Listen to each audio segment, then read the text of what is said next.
12 сарын 4.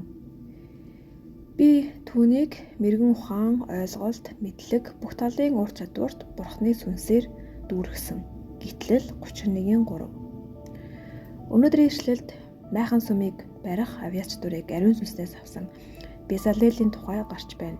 Тэрээр алт мөнгө, хүрлээр урлах, чулуу зүсэх, янзлах, модны ажил хийх бэлэг аюултай байлаа. Бурхны сүнс түүнд энэ төрлийн ажлыг хийх мэргэн ухааныг өгчээ. Ариун сүнсний үйлчлэл дотроос яг энэ талбарыг бид орхигдуулж боддог. Үйлдвэр, албан газар, гэр орныхоо өдөр тутмын ажилд бид ариун сүнсний тусламжаар ажиллах боломжтой.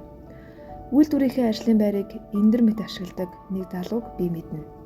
Марта гэдэг бүсгүй галтгоогоо итгэгчдийн төрлөлд зориулдаг. Өөр нэг хүн офисын ширээгээ эзний ажлыг хийхэд ашиглаж, ажлын байран дээрээ Бурхныг гэрчилж, заваараа ном бичдэг. Энэ мэт олон жишээг дурдж болно. Израилийн Назар хотод гол төлөв арабчуудад үйлчилдэг христч эмнэлэг байдаг. Эмнэлгийн подвал сүм цуглааны үйл ажиллагаа болно. Гэхдээ номлогч нь сургаал захдаа эндрийн ард зогсдоггүй. Харин ирмэг дээрээ модон тискитэй мужааны ширээний ард зогсно. Энэхүү ширээ номлогчийн эндэр юм. Үүгээр эзэн Назар хотод мужаан байсныг хүмүүст сануулдаг.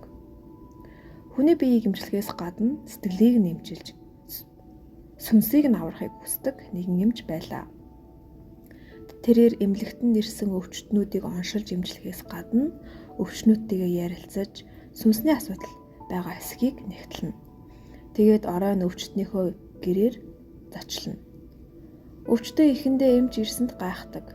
Эмч ийдгээр би эмчийн хувиар бус найзын хувиар танад зочилж байна. Чамтай ярилцах гэсэн юм орж болох уу гэж асуув. Мэдээж нөгөө хүн цааргалалгүй эмчийг гэртээ оруулна. Эмч түүнд сүнслэг асуудлын тухай ярина. Тэгээд эзэн Есүс уг асуудлыг хэрхэн шийдсэнийг тайлбарлана.